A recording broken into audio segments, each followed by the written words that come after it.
Cet exercice est destiné à vous faire réviser le cours, à vous le faire assimiler. On regarde ça ensemble.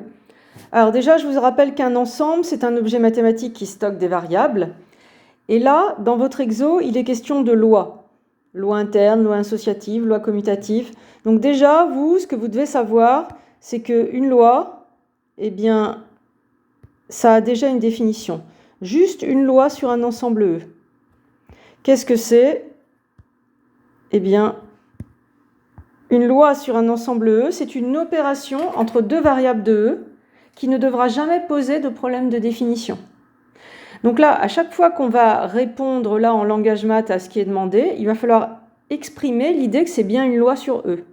Et ensuite, il faudra caractériser l'adjectif.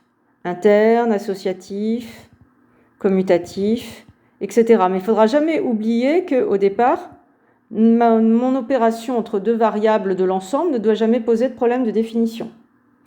On regarde ça ensemble. Comment je vais exprimer que c'est une loi, d'une part, et qu'elle est interne sur eux? Qu'est-ce que ça veut dire? Donc vous devez connaître votre cours. En fait, donc ça c'est une affirmation, un booléen, qui est équivalent à, premièrement, peu importe les variables UV, le U étoile V, il est défini. Ça exprime l'idée que je peux toujours faire l'opération entre les variables U et V de E, peu importe les variables. Et maintenant, interne, pour tout UV appartenant à E, U étoile V appartient à E. Donc finalement, ça, je pourrais le condenser en un seul booléen, c'est pour tout UV appartenant à E, U étoile V défini, et U étoile V appartient à E. Tout simplement. Pour les physiciens qui n'ont pas fait de langage maths, je vous rappelle que ça, c'est le quantificateur universel pour tout. Il veut dire que peu importe les variables U et V. C'est comme ça qu'on peut le lire. Donc je répète, ici, c'est l'item 2 qui va traduire l'aspect interne. L'item 1 devra toujours être présent. Il traduit l'idée que étoile est une loi sur E. On s'entraîne avec la question B. Donc cette affirmation, étoile associative sur F, elle est équivalente en langage maths à item 1. L'idée qu'on a une loi sur F, donc on déclare deux variables dans F. On explique que U étoile V doit être définie. Ça, c'est l'aspect loi. Et item 2, associatif, en fait, j'ai besoin de trois variables. UV, dans F. Et l'idée d'associatif, c'est qu'on peut déplacer les parenthèses. U étoile V, étoile W, égale U étoile V étoile W. Donc ça aussi, c'est une définition à connaître par cœur. Vous devez savoir traduire en langage maths l'affirmation étoile loi associative.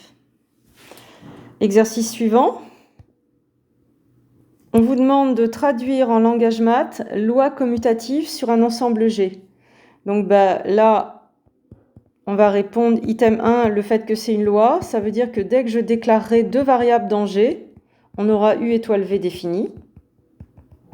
Ça, c'est la moindre des choses, c'est que ça soit une loi sur G. Et puis commutative, c'est peu importe les variables UV de G, U étoile V est égal à V étoile U. On se rend compte que ces deux items peuvent facilement se résumer en un seul pour tout UV appartenant à G, U étoile V défini, et U étoile V égale V étoile U. Dans la question D suivante, on part du principe que ça y est, étoile elle est définie sur H, et maintenant on se pose la question, est-ce qu'elle admet un élément neutre? Eh bien, en langage courant, une loi, donc c'est déjà une loi, elle est définie. Dire qu'elle a un neutre, c'est qu'il existe une variable, je vais la baptiser E, dans H, telle que, quand je fais l'opération entre E et U, ça fait U. Et ça, pour chaque variable U de H.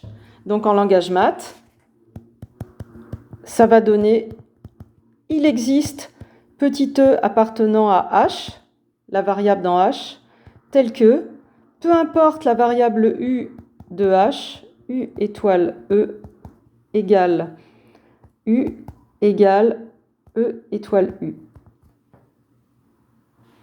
Et donc vous devez retenir par cœur comme les symboles il existe et pour tout ne commutent pas, vous commencez par déclarer un il existe E qui marche pour tout le monde, dans cet ordre-là. Si vous déclarez U avant, ça change le sens de votre affirmation. C'est vraiment E qui marche pour tout le monde, à retenir. La phrase suivante, il y a un présupposé. Pour se demander et pour écrire en langage maths que chaque élément de E est inversible pour étoile, eh bien, il faut déjà avoir montré que étoile a un neutre E sur E. Donc on a un neutre, on a son nom, et là, à ce moment-là, chaque élément de E est inversible pour étoile, eh bien, ça va être équivalent, cette affirmation, à chaque élément de E pour tout U appartenant à E est inversible, c'est qu'il existe une autre variable, V U tilde, on va dire, dans E, telle que, quand je fais U étoile U tilde, eh ben, je tombe sur le neutre E.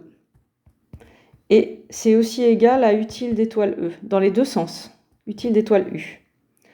Et là, je viens de traduire la phrase, chaque élément de E est inversible, ou encore possède un inverse, et U tilde joue le rôle de l'inverse.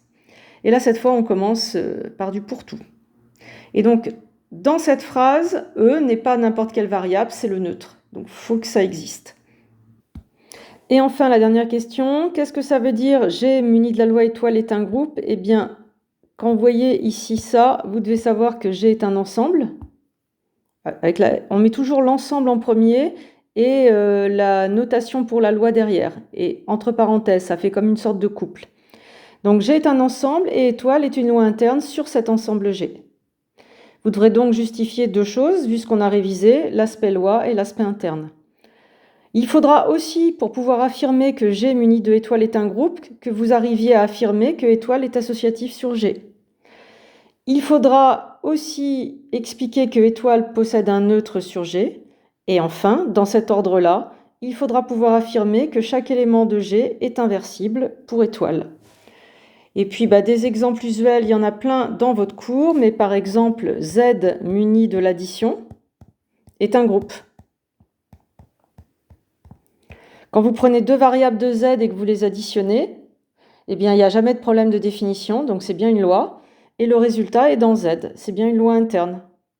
Elle est associative, vous savez bien que A plus B plus C, ça fait A plus B plus C, etc.